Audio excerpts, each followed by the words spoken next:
Hi, I'm Dana Robinson from Full Circle Real Estate, I'm Ashley Haldey from Knockout Real Estate in Frankenmuth. and this is Hustle and Heart Podcast. Ashley's my guest today, and we've been friends for 13 years, probably. I think so, like 2011, 2012, maybe? Maybe a little bit longer than 13, I guess. Oh, yeah. And I used to babysit for her with her 2 little kids. Now she has 4 big kids. Yep. And 2 stepkids. okay, so let's talk about how we met. Okay. Yeah. I want to hear your version, and then I'll tell you my version. All right. So I had gone through a divorce, and I was working and trying to be a single mom. I had just my 2 boys, Kaiden and Easton, at that point, and they were just little. And I just felt super lost. Like, I woke up one day and I was like, I'm going to go to church. And so I just Googled churches near me, and I kind of went through them, and I had an idea of what I was looking for in a church. Because anytime I had ever had struggles and stuff, I always go back to God and whatever. And so anyways, I just randomly picked this church that was nearby. It was maybe 6 minutes from my house or something. Because where did you live then? I don't know. I lived in Flint in the College Cultural. Yep. And that was the first house I ever bought by myself. So I was super, it was so cute. I'm really sad I don't have that house anymore. I wish I would have kept it because it was adorable. But so anyways, I just Googled churches. I picked this one church. I'm like, I'm just going to go visit. Go by myself. I'm going to sit in the back. And I went, and I'm bawling in the back. And I connected, and I thought it was great. So then I went to Wednesday service, and I know I saw you there, and you were sitting more towards the front with your daughter Chelsea, and but I didn't know you. We didn't get introduced or anything like that. And I was very kind of nervous about it. So anyways, I was going to Wednesday, and I went to Wednesday and I bawled, and then I went the next Sunday. And so I just kept going, and then I brought my boys, and then I started to get involved in the music. I was just trying to get involved. Yeah, sure. And so then I ended up getting sick. I ended up I think I had kidney stones, and I was hospitalized. And so I think I was at Hurley. No, I was at McLaren. I don't know. I think you were at Genesis. You were at Genesis because my mom was there. I? Yes. Okay. Yeah. Okay. So I was at the hospital, and I was all by myself, and my ex-husband would bring my boys up to visit, and I had a really difficult time. And so anyways, some people from the church, the music Pastor Craig. No, Sean. Yeah. He came up and visited me, and he was like, oh, well, Dana is here from the church. I just saw her. I'm going to go tell her that you're here. And he's like, do you mind? Do you want her to come in? And I was like, I don't know who it is, but sure. And then you came in, and I was like, oh, okay. Yeah. I connected the name and the face. Yeah. And then you sat with me for I swear it was an hour, and we just talked. And then I think we just became more friends, and I saw you a couple of times. And then I had messaged you, I think, on Facebook, or texted you and said, hey, I'm looking for a babysitter for my boys. Do you have anybody that you know? And you were like, how about me? And I was like, oh, you would be interested in keeping my kids? And you're like, absolutely. So I feel like we got together. Maybe another time I might have brought them over to visit and just kind of see your house. Yes, kind of had to check sure you I out. wasn't a hoarder or something. That's exactly. I do remember seeing you a couple of times at the church. Maybe we said hi or whatever. Right. I remember the little blonde boys. I remember seeing that. And then when my mom was in the hospital at the same time, that's why I was up there. And Sean did come in and say, oh, do you know Ashley White? And I was like, no. And then he describes like, yeah, I think I've seen her. He's like, well, she's just down the hall. Like you were literally just down the across on the same hall. floor. Yeah, everything. So I was like, yeah, I'll go visit. So we visited. And then what you don't know is when you had messaged me on Facebook that week, I was looking to pick up kids or looking to babysit to earn some extra money. Sure. Like I was a stay-at-home mom still, and Megan was just probably, what was this, like third grade? Yeah, like I think third grade-ish. 8, 9 years old. Yeah. So was like, and I don't think I put it on Facebook yet. I was just asking around for people, like, I'm looking just to take a kid or two, every day, whatever. And then you literally messaged me. I'm like, oh, thanks, God. Like, really, because I just wanted to have that extra. And then I just fell in love with your boys. Oh my gosh, they love you. They were like 3 and 5, I think, when I started. 2, maybe 2, because maybe Easton might have been 2. Kaiden was in kindergarten. So he was born in 2008. So maybe kindergarten or first grade. 12. He would have been 4-ish, maybe. So yeah, because I would take him to school every day, and then it would just be me and Easton all day, and with his little Jingles bear. Oh my gosh, just he still has it. We talked about that the other day. Yeah, and they were just the sweetest little guys. Then you got pregnant for Paisley, and we got our little girl. Oh, so I know. It was just like Princess Paisley. Oh yeah, and then you had a baby to take care of, which you're so great with I remember kids and babies. calling. I was like, "Can I paint her toenails?" She was like 10 months old. I mean, she was sitting up and stuff. Oh, okay. And, I remember. You were like, call. yeah, and Absolutely. I still have a picture of it. Yeah. And then you had to round out the whole thing. You had Michael, so it was just like. You had all of my kids. Did, all 4. Yeah. It was great, though. I loved it. They love you. I mean, even like my boys still call you Dama. Yeah. Like it's a mix between Dana and Grandma. So I have that video, and we're eating lunch, and I asked them a question. I don't know. You're like, so good. Like it's on my Facebook. And I said, and Kaiden's like, you're the best. He must have said best like 8 times. Yeah. Damn ever. Uh-huh. Like he's just the cutest. Oh, it was so adorable. So sweet. I love it. That's one of their favorite videos too. Yeah. Because they always like to watch it. Yeah. We'll talk about something. I'll pull up an old video and they'll get into watching. Can I see the Dama one? And now Kaiden's going to graduate high school. I know. Yeah, he's graduating this year, and he's getting into real estate. I know. I'm excited. Yeah, he's excited. I just can't believe he's so grown. He's like a man. I know, and he has a job. Right. He works at our friend's restaurant, and he started out as a dishwasher, and he decided he wanted more responsibility, so he wanted to be cross-trained. So he does, like, I think, almost everything there besides bartending. Sure. Everything that he can do as a 17-year-old.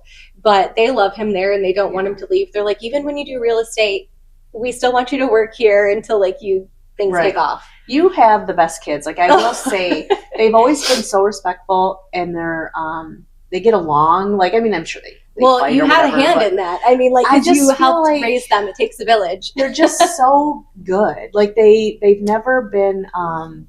They're like good-hearted. Yes. Yeah. And they always try new foods. I've always been jealous of that. The boys do. The older boys do. Yes. Paisley and Michael. Paisley's getting better about it. Michael? No, he's not. Yeah, no. That's my Megan. Well, Megan's a little better now, but as a kid, her and Chelsea were my worst.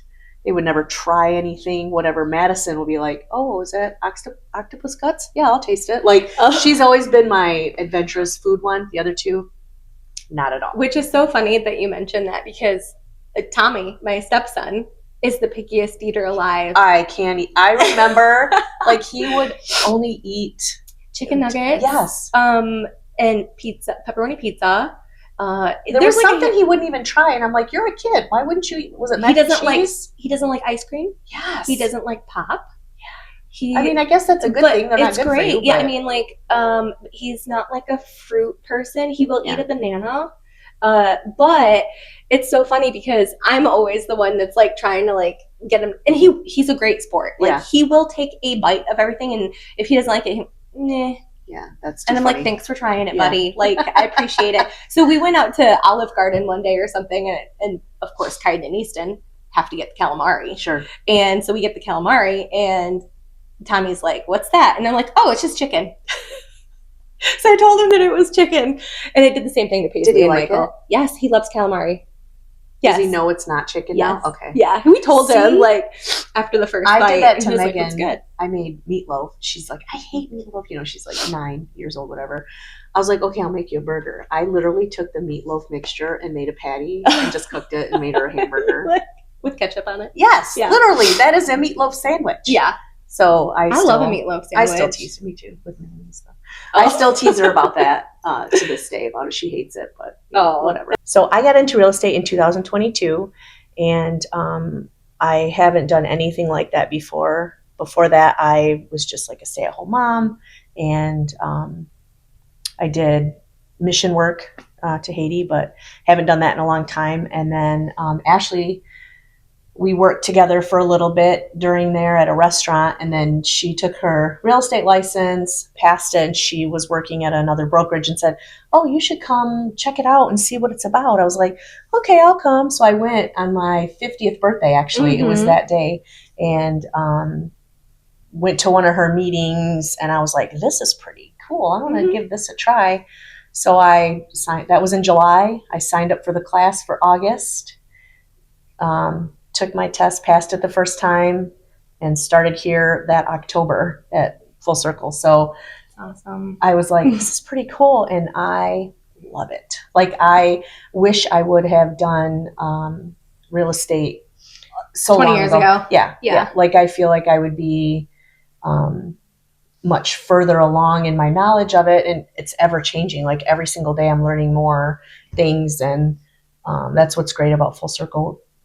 Corbin offers so much training and just her knowledge for being, so young. She's got a lot of it and experience. So what about you? How did you start into real estate?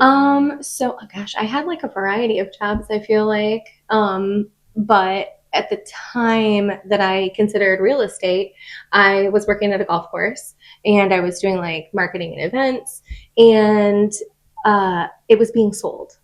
Like, I had left a better paying job to work there with the promise of like longevity and whatever. And I found out, oh my gosh, it's being sold, and I'm kind of being sold as like a package with it. And I was like, I don't want that. And that was the year that my husband and I got married, and you were the matron of honor in our wedding. Was. And that's when he was like, we're married, we've got this. If you want to do the real estate thing, you can do the real estate thing, because I was a single mom for a really long time. So I never had the financial ability to take that leap from a steady paycheck to a commission only. Yeah. And that was so scary for me. I'm sure. So at that point, he's like, I'll handle the bills.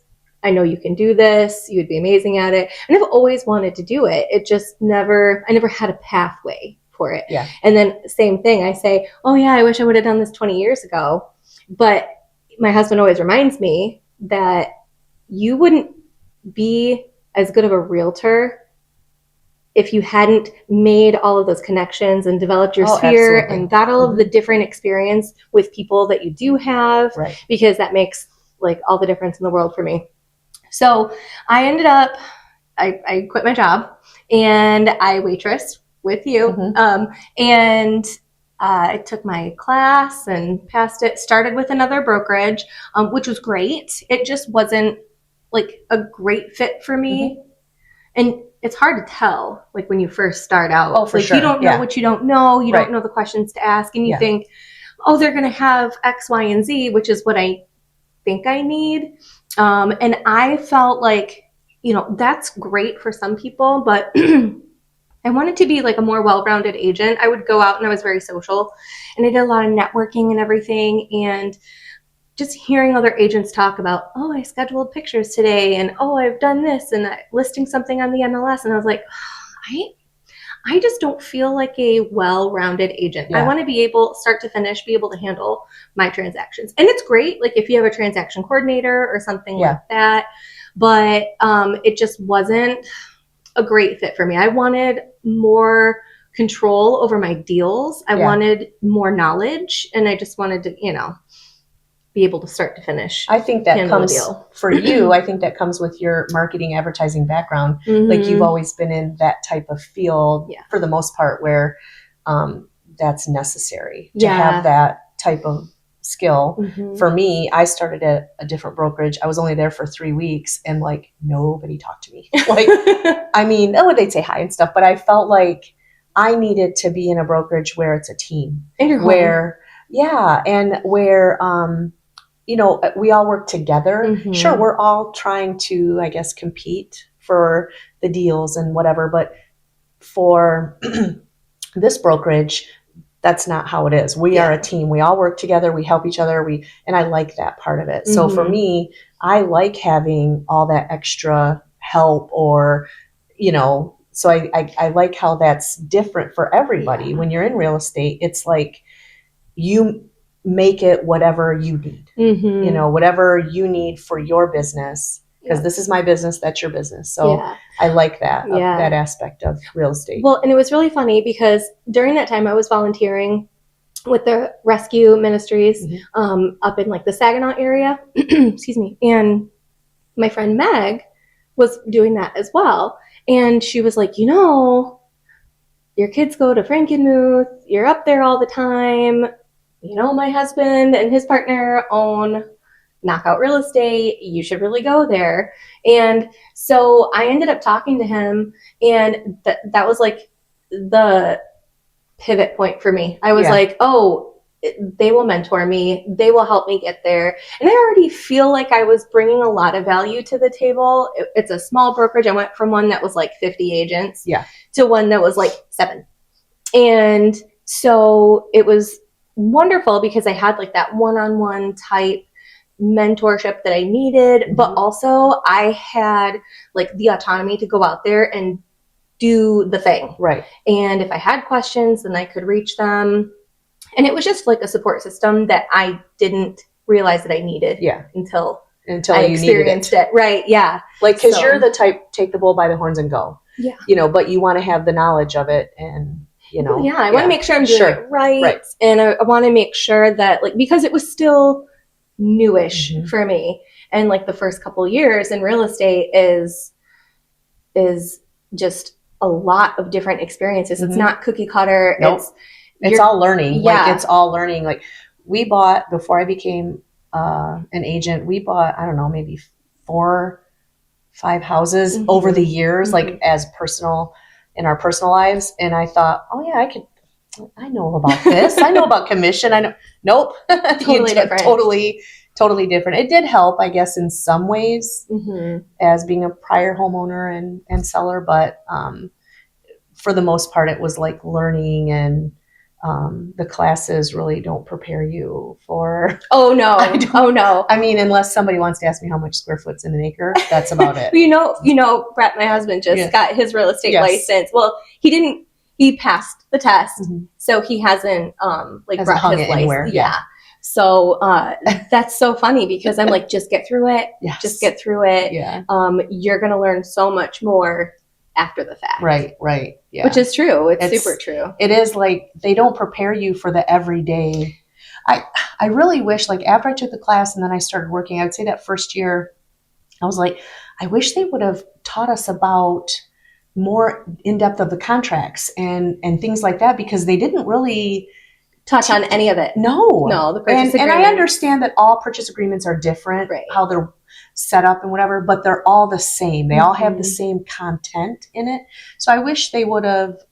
Well, some touched. Some are missing a lot of really important stuff. But as far as like compliance and things like that, all that stuff is in there. But I wish they would have just touched more on that part of it. But maybe over time, if they get enough. Sometimes it's hard to because I can understand from like a brokerage perspective how you have somebody coming in and they learn something somewhere else, but it might not be exactly how you do something. And it's hard to break people's habits or people's mindset on certain things. And I feel like people might revert back to, well, this is what the training said. Yeah. And then times change too. I bet you it would be really difficult for the programs that do the training to make modifications. I mean, I know the laws change and stuff all the time because they're constantly having to do that on the legal side of things. But I still feel like the laws change for like purchase agreements and all the docs that we fill out. Oh, sure. Yeah, they change. They're constantly. Yeah. I do wish that there was some kind of training along with that in the classes, but that would have just made it longer. True. Yeah, 1 week was long enough. That was fine. What do you think? So let me ask you this: what do you think? Like the most popular, most common question is from buyers. What would you say you get the most common question when you're meeting with a new buyer and you're already showing homes? Like, what do you think? I feel like they don't understand like the steps or the order. Mm-hmm. And I think a lot of them don't understand that they should have their pre-approval first. And sometimes they don't know where to go. So it's great that they still come to you because you could probably refer them to some really great lenders that are trusted, that you communicate well with. And I just feel like a lot of people, I literally just met somebody yesterday actually, and she's like, so do I need to have a pre-approval first? And that's pretty much the question. And it's like, you have to have a pre-approval before we really start to look for things because I feel like it's super important for people to understand their financial abilities and like their buying power because there's a lot of factors that are involved. Like how much money are they putting down? Do they need down payment assistance? Do they which type of loan? Conventional, FHA, like there's so many options out there. Yeah. I look at it too as an emotional aspect where, okay, we're going to go look at these homes that are in the 300,000 range. You're going to fall in love with that house. You're pre-approved. Now you're going to go get your pre-approval for 200,000. Now your heart's broken because you can't get that house. Like, so I think it's on a financial standpoint, but also you're like, you don't want to put yourself through that as the buyer. Right. So get that pre-approval first. Like and I know there's always that sense of urgency. I don't want to lose, I've seen this house on Zillow or wherever. I don't want to lose it. It's so cute. But if you don't have your ducks in a row, get your ducks in a row first, get that pre-approval done. And literally a pre-approval takes a day. It's not like you're waiting weeks. Yeah. I mean, unless they don't have all their documentation, because I know it's difficult for people who are self-employed. Not difficult, but it takes a little bit more time to gather documentation. Like maybe they have to have their taxes and things like that. Right. And I think that it really sets the tone for their expectations. Like, okay, you're pre-approved for 300,000, but really your sweet spot's going to be 225 to 275 because that's going to give you a more comfortable monthly payment. Right. But they're not going to know that unless they talk to a lender. Mm-hmm. And I feel like that's really, really important. Yeah. And like I said, you can guide someone to a lender that will help explain that. And also if they have like a house to sell first, like I think a lender is super important in them understanding like the contingencies involved. And then that helps you set the pace for the timeline. Right. I have a lot of different contingencies that I've had to work with. Have you had to do a lot of those?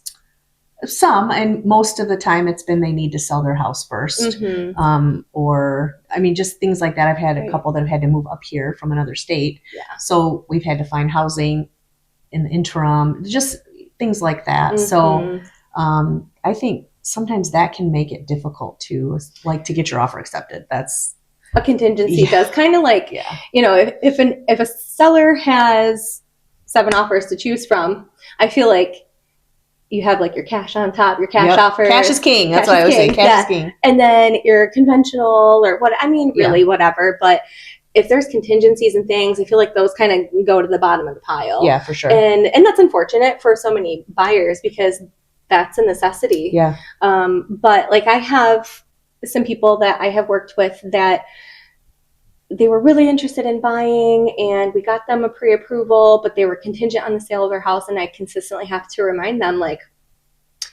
I need to come over to your house and I need to give you a market analysis because that information is vital to the whole transaction. Yeah. Like you need to know what your house is worth. You need to know what you're going to get out of it. How soon are you able to be ready to list it? Because I could be ready. I mean, if we got a market analysis done and we get pictures ordered and we get all of our information all like we're on the same page, then that makes it so much easier because yeah, let's go, gung ho. Every weekend we're out looking at houses and we're ready to write an offer. And as soon as we write an offer, I can include that contingency. Hey, we've got this contingency, but I've got pictures. We're ready to go. I could have this thing listed by tomorrow if I needed to. Right. And so people just need to understand all the different factors and facets of having a contingency as well. Right. Just so that sets the tone. It sets the expectation for. Well, that's why it's so important to choose the right agent. Yeah. Because the agent has to be knowledgeable about that and to be able to walk their buyer through that. And they have to have the hard conversations. Like I literally had a difficult conversation. My clients want to go see this house and I'm like, okay, but we had a market analysis scheduled for last week and it got canceled because you're not ready. Mm-hmm. So if you're not ready, we don't need to go look at houses as much as you want to go look at houses. You have to be ready on all fronts. And I'm like, I am more than happy to show you this property, but we've got to get on the same page. Yeah. And so it was like, okay, let me talk to my husband. Let's get this all squared away and we'll get back with you. Have they gotten back with you yet? Okay. I know there's some other extenuating circumstances, but I feel like there are some agents that are like, we just want to get the sale. We just want to get the sale. And yeah, sure, I'll go show you whatever. But I think that's the differentiating factor between a good agent and a great agent. Sure, a great agent is going to communicate all of the important things and be able to have those tough conversations with their clients to be able to serve them to the best of their ability. Another question that I get a lot is, is this negotiable? Can we negotiate this tractor that's they have the tractor in the garage or whatever. And my answer every time is everything's negotiable. Same. I know. I'm like, there's a dog. Do you like the dog? Do you want their dog? That is so Throw funny. in a couple $1,000 or whatever. I showed a house one time and there was a house pig and the house pig was included in the sale. I don't know that I would pick that one. I don't know. Well, pigs are clean. That's what I've heard. So they're notoriously clean. And it's weird because you have the term pigsty, but just a little fun fact. The pigs are clean. Okay. So just know that, but I don't want a pig. So for me, the hardest part of real estate, maybe the hardest part, is I get attached to a client and maybe now they've decided to not purchase or they wanted to use a different agent. So for me, that's really hard a lot of times. Another part is we've worked together for a year. We've seen so many houses. We went through the trenches together. Now the deal is closed. We've sold their house or we've purchased a house. Now what? Now I don't get to see them every day or talk to them every day. I have built a relationship with them. And, thankfully most of my clients are on Facebook or other social media, so we can stay in touch. But it's just I've built this friendship with them, I feel like, and I think they do too, because they still check in occasionally, but that's hard for me to not have them once a week or talk every day or, and as far as on the professional side, what has been the hardest for me is learning. I started this at 50. And I'm an old school type of person. I still want to use paper. The girls here in the office, when we have meetings, they're all typing the notes on their phone. And I'm like, I got my paper. There's another girl. Like paper too. There's another girl here that uses a notebook. And I'm like, you're my girl. So just that part professionally is hard for me and never being involved in real estate on that side before. That's been hard, a huge learning curve for me.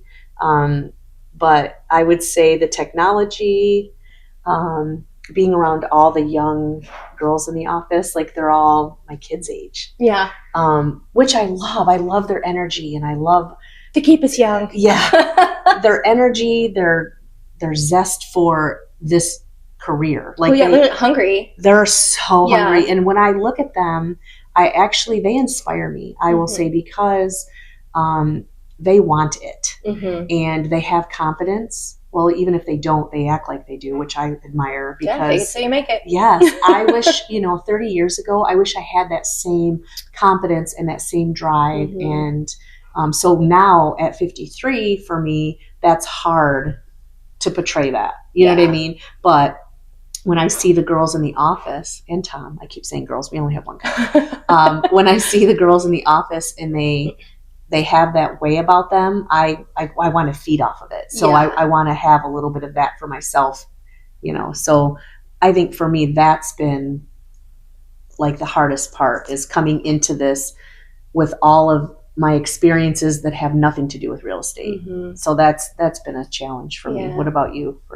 Because you started later too. It wasn't like I'm in my 40s, and it's definitely like, I don't know. At a certain point, I thought, okay, I'm in like marketing, and I'm kind of like at the top of my game. I feel like I know what I'm supposed to do. And then I get into real estate, and it was like, you're so green. Like, you don't know anything. And it was like a huge like reality check for me. But on the personal side of real estate, I feel like the work-life balance is the most difficult. It's not as difficult now because I've been doing it for a while, but like, it was a big adjustment for me. And the kids and all of their sports and things like that. And I really give so much credit of my success to my husband, because I could not have done this job without him. And there's been so many times I feel like it was a learning curve for him as well, because when I had a call coming in, I had to take it. Yes. I'd stop everything mid-sentence or mid-dinner or mid-giving kids a bath or helping with homework, and I got to go take this and walk away. And then I could have been gone for an hour and then 2 more hours writing an offer, getting it sent, and not going to bed until 1 o'clock in the morning, 2 o'clock in the morning. And my husband had to pick up the pieces. He had to, okay, I'm going to finish dinner, or I'm going to do the dishes, and the kids got to get in the baths, and everybody's got to get tucked in. And so he really was like the glue for me. And I felt really guilty, and I felt really bad, because it was like, I can't do all of the things when everybody is home. And so it was just really getting everything down to work-life balance, like just planning everything out the best that I could, even with like sports and things of that nature with the kids. They always have me running. I mean, the kids, they all go to different schools too, school districts even. And so I was just constantly running. And I heavily rely on my calendar. And it's so funny, like if I show you my calendar, you'd be like, what in the heck? I was even putting like drive time in between, because like I have to leave by this time so that I can get here by this time, or I've got to go do a showing, or I know I'm going to have to write an offer. So everything was to the minute in my Outlook calendar. And so that was like the biggest juggle for me. And then I think on the professional side, I feel like no matter what you do, no matter how successful you are in the industry, you are constantly working for tomorrow. You are like right now, okay, it's the beginning of February, but I'm not working for February, because everything I do right now is for March. So I'm constantly having to think ahead and work that much harder to make sure that I am successful and having things in my pipeline. And the biggest thing for me to keep that momentum is just to consistently touch base with all of my clients. I think like that's just important. Being consistent in everything that I do, so that I know that, okay, next month there's going to be money coming in. Like I'm not just spinning my wheels. Right. So I just feel like every day I wake up unemployed. I was talking to another I never agent. thought about it like that. Like, we wake up today, we don't even have a job until we pick up that phone. We have to do something. I was talking to another agent, and we literally had that conversation. Like, people don't understand. We wake up unemployed. Everything that we do today is for tomorrow or for next month or ahead. So I think that was like the most difficult thing for me to kind of understand, is like the timeline for me when I just got into real estate. So. I think too, you touched a little bit on it. What was challenging is I'm a person that needs a schedule. When I for years that I worked in whatever I did in bankruptcies, I did that for 10 years, or restaurants, whatever, that 9 to 5, I know I'm going to be at work at this time. So it's easier to plan your life around it. Yeah. But like you said, I got to take this phone call. I know we're in the middle of a birthday dinner, but I don't want to miss this because again, next month I need that paycheck. So that does come into play. And I do think that is a challenging for me personally, because I'm not a fly by the seat of my pants type of person. I have a lot of times I have a really hard time, keeping it straight, and then now I have 5 grandkids. So well, you have to set boundaries. I do. That's what's hard for me. That is because, me, that my family has always been number one. I've always been, even when I worked full time, for the 9 to 5 office job that I had for 10 years, I still came home every day and made dinner. I still made sure my husband had his lunch packed. Like I still did all the things that a stay-at-home mom did. Plus I worked 40 hours outside the home. So I still try to be that person, but so it's very, very challenging when you have a schedule that's all over the place, because my schedule needs to be whatever my client's schedule is. For sure. And you have to make sure, like, even if you go on vacation or something like that, like I take my laptop. I do too, every time. I've been to Florida, listing a property, sitting on the balcony, having breakfast or whatever, or in Vegas. And the last time I went to Vegas, I lost my phone. I remember, and that was horrible. So bad. It was horrible. Well, I didn't lose it. Somebody stole it. Jerks. Yeah. But the last big vacation, we went to Vegas and Hawaii on the same trip, brought my laptop. Now the time difference is so different in Hawaii to here that I had to really finagle. Do I need to be calling? Wait, do I got to wake up at 3 a.m. so I can call someone? Like, that type of thing. For sure. Well, it's super important, even like when you go on vacation, like you set your clients' expectations, like, hey, I'm going to be out of town, but you can still reach me. That's exactly what I say. I'll have my laptop if you need anything. There have been a couple times where I'm like, I didn't. I remember one of the girls here, I asked her, I was like, for these few days here, I'm going to forward you all my phone calls, whatever, because I just need a break. I just need a couple of days. It doesn't mean that I don't love my clients. It doesn't mean that I forgot about them or anything like that. But I'm like, I just need a minute for myself. Like a reset. Yeah. And it helped. But it really did. It's so important that you have a team that is there for you, that you can rely on. And I'm thankful for that too in my office, because if I'm holding an open house, but I have another listing that needs an open house, and I can call somebody or put it on our Facebook group and be like, hey, can somebody do this open house for me? Or can somebody go show my clients this property? Right. It's conflicting. I feel like the smaller brokerages are like that, are more geared towards team. Yeah. I mean, they should be, because they're smaller. It's funny that I say this is a small brokerage, but when I started, I was the 12th agent the day I came to the office. Now I think we have maybe 50, 40 something. It grew exponentially.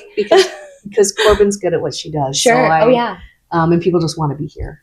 So we have had an opportunity to do a deal together. We did. I wish we had more opportunities. I know. Well, I had that one, you're like, oh, make an offer.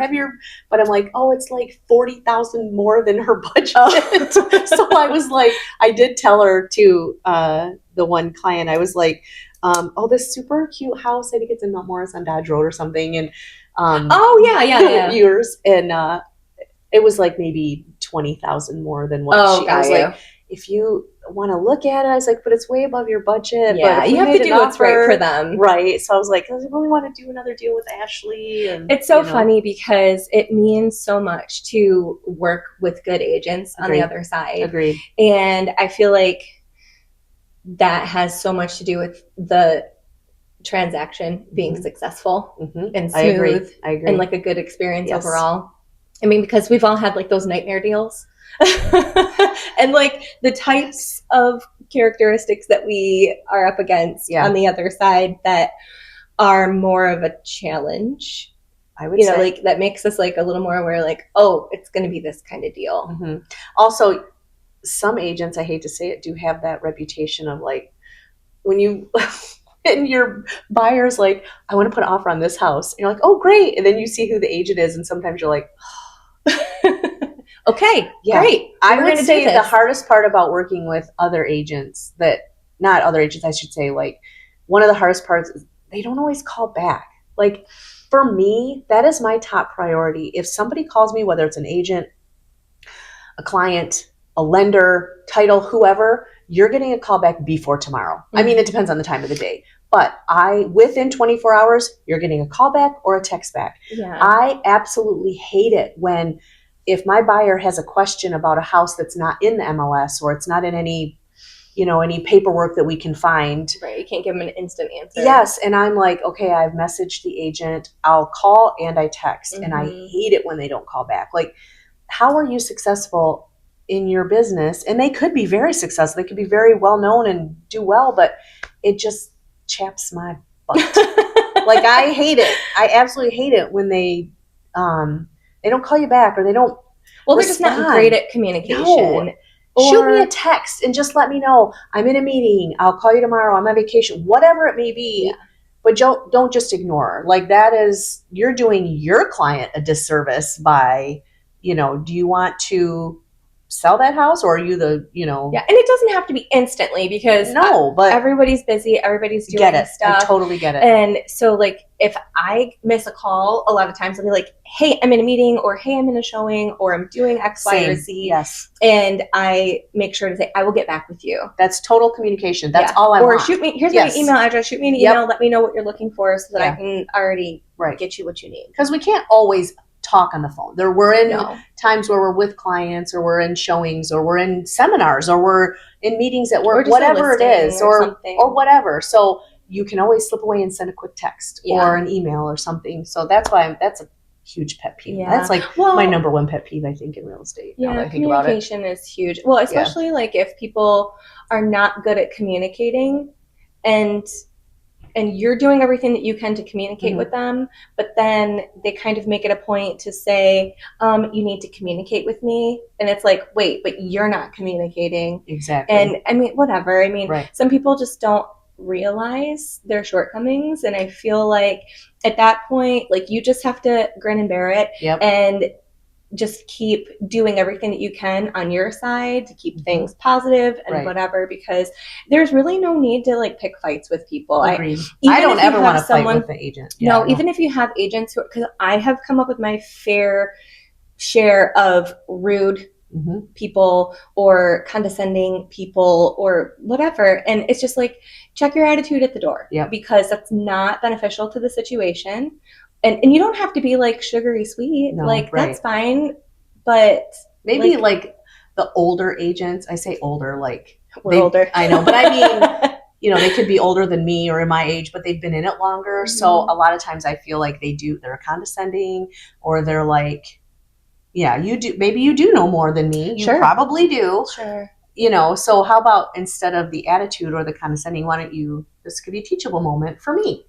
Well, at that point, it's like treat people how you want to be treated, right? And I have to really focus on just ignoring it, not taking it personally, and just keep moving forward. Right. So it's like, oh, maybe they're having a bad day or whatever too. Like I try to think about that, but my knee-jerk reaction is, well, that was I was going to say, like, the very first thing I think of is like, well, you're a jerk. And then after I'm done with the situation, then I'm like, well, maybe they were having a bad day. Yeah. So maybe I need to change my mindset around to have that first instinct be like, maybe they're having a bad day. But maybe we're the person to make their day better. Maybe. Yeah. Maybe we should think about that. Yeah. Well, if they're having a whole bad day around the whole transaction, then then they're just a jerk. But but it's okay. I mean, like and I think that's another thing. Like I'm willing to deal with anybody and every type of person or every situation to be able to like get it done for the clients. And like if that's your mindset, then we got to do it. That's right. Yeah. That's right. I mean, because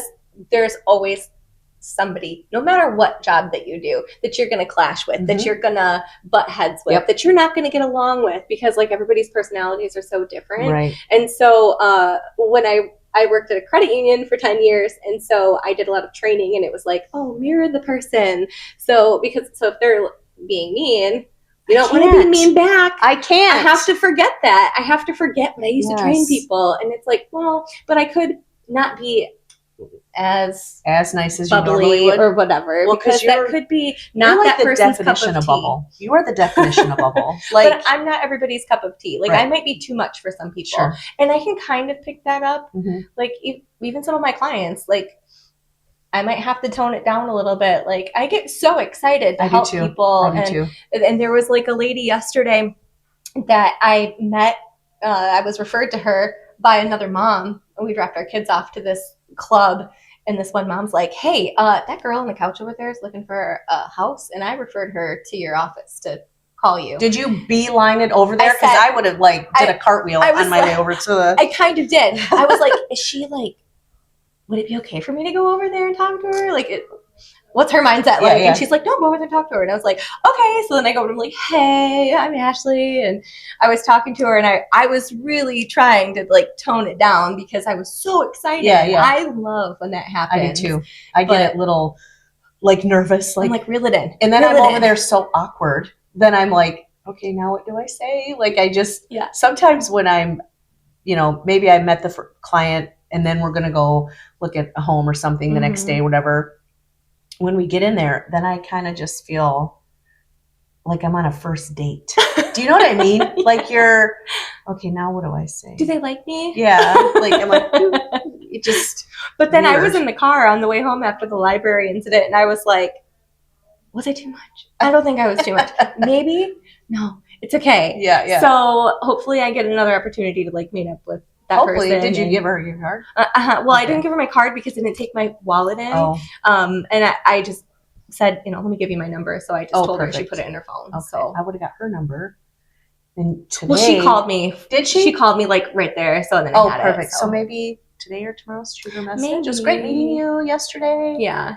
Look forward to helping you. Please let me know if there's any questions you have. Like, I always should kind of, that term love bomb. It's usually like in a bad way, but that's what I do to my clients when I first meet them. So I'm like, I try to love bomb. I just try to reel it in a little bit. I don't want to be like, I'm that person. I don't want to pressure them. I don't pressure them, but I am like, you're going to remember me. You're like, I'm here for you. Yes. Hi. That's what I always say. I'm here for you. Mm-hmm. Yeah. So what changed the most for you from when you started to now in real estate? Yeah. When I started, it was just like almost like a sense of desperation. Like, go.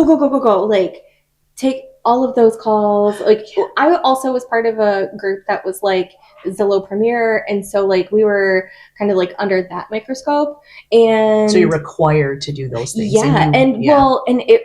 We were, like I said, a big brokerage. And so like if I wanted any leads from that, you have to be the first person to answer the phone. And like it was just, the urgency was almost unbearable. Yeah. And I really spent a lot of time spinning my wheels, running around chasing unqualified leads because we couldn't ask the questions and things like that. And not like bashing anything. It just wasn't for me. Yeah. And I feel like the urgency was like, that was my absolute number one priority above family, everything else. And so now I don't have that anxiety anymore. I still, of course, I'm super happy to answer the phone, but I have been able to create boundaries for myself. I have been able to balance more. Like initially it was like, oh, work-life balance, but it was really not work-life balance. It was work. Right. And it was, every Monday you had to be here, and every Thursday you had to be there, and you had to pick up a couple of shifts at our other location twice a week. And you had every Saturday or Sunday you had to do an open house. And like, there was just a lot of hoops that I had to jump through. And when I found the brokerage that is now like my home, I feel like all of that pressure went away. Yeah. I still have my own pressure that I give to myself, but I have so much more peace of mind. I enjoy what I do so much more. That's important. That's really important. Able to do all of the things that I need to do for my family, but also do all the things that I need to do for my clients. That I feel like, the first maybe 6 or 7 months of real estate, I wasn't able to focus on the family. And that was not the mindset that I anticipated going into real estate. And so now I have this balance, and now, and it's still, on my Well, it's crazy still months. challenging, On my crazy sure. months, I mean, it's very, very busy. Yeah. But I can handle it so much better. And I am in so much more control instead of feeling controlled. Yeah, that's good. So that's the difference for I me. do remember complaining about the one starts with a Z and rhymes with illo, and you were already out. Like you didn't. Oh, right. Just complaining about not Zillow, the company necessarily, but Sure. the pressure that you feel, and like, oh, I got to get that phone call so I can get that client.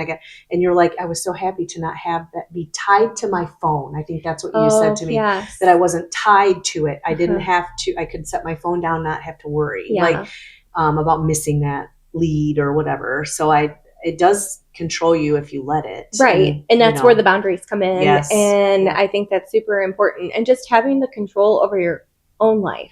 And then like this business is what we make it. And we make our schedule. Yeah. So it's like, it's hard to be controlled like that when this schedule is supposed to be open. Mm-hmm. This business is supposed to be for us who have families and have other things in our lives, that so you're able to go to the kids' basketball games. And just because it wasn't a good fit for us doesn't mean it's not a good fit for other people or other brokerages. There's so many out there that are super successful with whatever programs and things that they use. And if it works for you and you're happy with Keep doing it. Yeah, power to you. Yep. But like, I feel like when you get into a business that you didn't grow up with, I feel like you just don't know what you're going to want to use or what you're going to rely on or anything. Like you just don't know what you want until you experience it. And then you're able to like stand back and be like, well, I want to do this, but I don't want to do that. And I want to do this. Right. Like, this works for me. This doesn't work for me. Sure. But it works for her. Yeah. Or him. Like, yeah. So that's how it is. If that works for other people, wonderful. And for me, like I have a really big sphere. You do too. And so like I didn't really benefit from that kind of relationship anyways. Right. Where like I was being fed leads. Of course, I would love leads. Absolutely. Yeah. Who doesn't? I think for me, it benefited me right off the bat. Sure. Like I got so much business and experience from those leads. And I still had my sphere. The problem with my sphere too, somewhat, one of my other best friends has been in real estate for 30 years. Yep. So that's been hard because we all have the same friends, and which is fine. Though I'm never one to be like, if one of our friends wanted to use her over me. Okay. Same with us. Yeah, right. If we have a We're mutual, not in competition with each that's other. the thing. That's the thing about this business. Like some people are, but I'm not, and you're not, and my other friend isn't. So but for me, using like Zillow or lead generation, I couldn't think of the word. Using a lead generation company or whatever was so helpful at first. Sure. And I think it is helpful for people at first, regardless when you're getting into it. Yeah. But if you have a good sphere, when you like nurture your sphere and all of the people in it and you do it the right way, it definitely like makes you top of mind for all of those people. Even if like you have to do something silly like make TikTok videos. So that's funny because I'm ready to do another one. Oh, are you? Yeah. Oh. That was so fun when you came over 2 weeks ago. Yeah. It was a blast, and you just know so much about you do, because you're like, you and another couple girls in our office, like Liz and things like, you guys are just so you just have it. You know what I mean? I wish I could do more. Like I'm still learning how to do like the technology side of things. You were like, okay, go here, cut here, add this hashtag, add the, you were doing all that. I think that I know like the basics. I was teaching you the basics. Well, I forgot it all already. If I can function with the basics, I feel like I'm doing okay. And there's like another agent in our office that's really good with like videos and editing and stuff. And we all went to lunch yesterday, and I was like, so do you want any side jobs? Like, because I have some ideas, but I need some help executing them. So like I want to hire like Liz. I'm just saying I'd like to hire someone to like be in charge of that for me. Like, okay, Dana, on Tuesday we're going to do this video. Come, come to the office or I'll come to your house or whatever. We're going to do this funny Yeah. or great TikTok or whatever. So I'm always looking for that. It definitely helps to like plan it out. Yeah. I love ChatGPT for being able to create like a schedule for things. Oh, so yeah, I have been like relying heavily on that just for like inspo and stuff. And then I go on TikTok a lot and then I'll save like, oh, I like this idea. You showed me that. I already have that folder. It's like full. Yeah. Like I have so many ideas. Oh, I want to do this. This would be fun to do. Right. And that's how I came up with that one video I did. Like, but it ended up being really long. Yeah. The kidnapping one. Oh yeah. You kidnap a realtor. Yeah. That's so funny. So, but yeah, I mean, like it's fun, but you have to like step outside your comfort zone sometimes and do the things that are gonna get people's attention so that you're top of mind. I say that all the time. Like even doing this here, I was so nervous coming in and I'm like, oh, I just hate doing these. I hate videos and then I have so much fun and like doing the TikToks that we did, or even this here, I'm having a great time. Yeah, me too. But I get like so nervous and just anxiety. Yes, beforehand, I'm like, oh, I'm gonna sound stupid. But it's not that bad. It's not. It really I had so much fun at your house. I didn't want to leave. I know. We did have. What did you? You had a showing. I did have a showing. Yeah, and then my husband came to pick me up. Yeah, that was so much fun. That was a good time. Yeah, but yeah. So I think that's super important, though, just staying top of mind and going outside the comfort zone. Like I said, the one video I made, I was just thinking about it after I dropped my kids off to their dad's house, and I was driving home, and I was like, oh, what would be really annoying for a realtor to say to like their kidnapper if they were kidnapped? And so I was just thinking of all these scenarios, and then I got home and I was like, hey honey, do you want to help me make this video? And like, you can sit in the front seat. And he's like, you can just film it in the garage. I will go out there if you want me to. But it was really cold. It was like -5. And you're like, this is the day I want to do this video in the car when it's like blistering cold outside. I know. So I took my ring light out there. I just kind of finagled like a little setup. I didn't know if it was going to work. Yeah. And I don't know. I think I probably spent half an hour just out there by myself. And I felt weird because I was talking to myself, but acting like I was talking to somebody else. Well, that's how all these videos that we do, like, I started doing my cooking videos and stuff like that. And I'm like, it's so weird to just talk into the camera. It is. There's nobody there. Yeah. They'll be there after I post it. Yeah. You know what I mean? But so it's just, again, the technology thing for an old lady like me, we would never have. Well, and it blows my mind. Like that one video, I've got the most views ever. I almost have 30,000 views on it. Of the kidnapping one? Of the kidnapping one. That's so funny. I'm going to have to watch it again today. But it's like the ones that I really didn't put that much thought and effort into are the ones that are like more successful. That's funny. Yeah. Yeah. So that's usually how it goes, isn't it? But it's fun. Yeah. It's fun. I enjoy it. Yeah. All right. Now we're going to end our episode with some real estate questions. Okay. What systems keep you sane during our busy seasons? I heavily rely on my CRM. Like Follow Up Boss is what I use. Okay. I use that religiously. And even when because I used that at my first brokerage, really enjoyed it. Moved to my other brokerage where I'm at now, and they didn't have a CRM.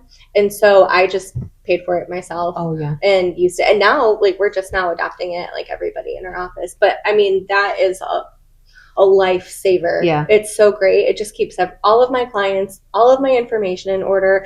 I can collaborate with other people in my office and just share information effortlessly. It's really, really great. Perfect. And everything is just like in one screen, and I can kind of build my client's profile, even down to like little notes, like what's their kids' names, what's their dog's names, what's like all the little stuff that's important that sometimes is hard to remember.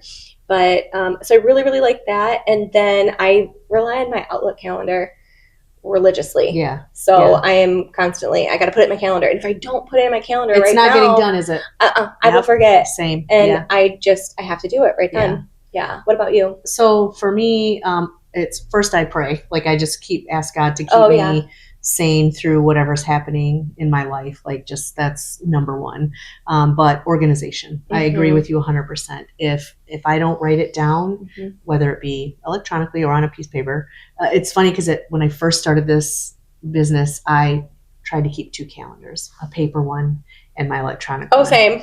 Because I like to write it down. I do too, but it didn't and I'm like, work. oh, I can change it easier writing it down. No, you can't. No, you can't. So I threw out the paper calendar, but definitely organization. If you're not organized in whatever CRM you're using, whatever system, whatever program you're using, forget about it. Yeah. Especially during the busy seasons, because actually right now I have 2 clients, 2 women that have the same name that I'm actively working with. I mean, same first names. Sure. So I got to keep, and the same lender for those 2. Oh, my word. I have to, everything just has to be organized. If not, then it's not going to happen. That's for sure. Okay. So when you're helping people on the buy side or the sell side, what is negotiable besides price? Everything. Yeah. I've always said everything's negotiable. Same. Besides the price, what is negotiable? Well, you could do closing times. You could do no inspections. You could do buyer, if you're the buyer, like we'll pay for repairs, or if you're the seller, we'll pay for repairs. I mean, there's concessions, just all those things, concessions, like everything's negotiable. Like literally, like I said, before, like, oh, there's a tractor. We're buying this house that has 6 acres. We come in from an apartment. Would you throw in the tractor or whatever, the lawnmower, whatever? Those are hard, though. Those are hard. Because the lenders don't like to see that kind of stuff on there, too. So, like, it's like, you're going to have to buy that on the side. That's what I'm saying. Like, those things, I don't know what that is called. What the technical term would that be? Like on the side deal or whatever. Because that's happened. I've had so many lenders when I first started. Yeah. And I needed to learn. Right. Don't put it on the purchase agreement. Yeah. Yeah. So that's for sure. Yeah. Or the personal property addendum. And they're like, what's this tractor? And they don't know if it's a $50 piece of junk tractor or if it's a $50,000, right, something that they're farming land with. Exactly. Yeah. Yeah. So that's everything's negotiable for sure. Like, I mean, so many options. So yeah. Yeah.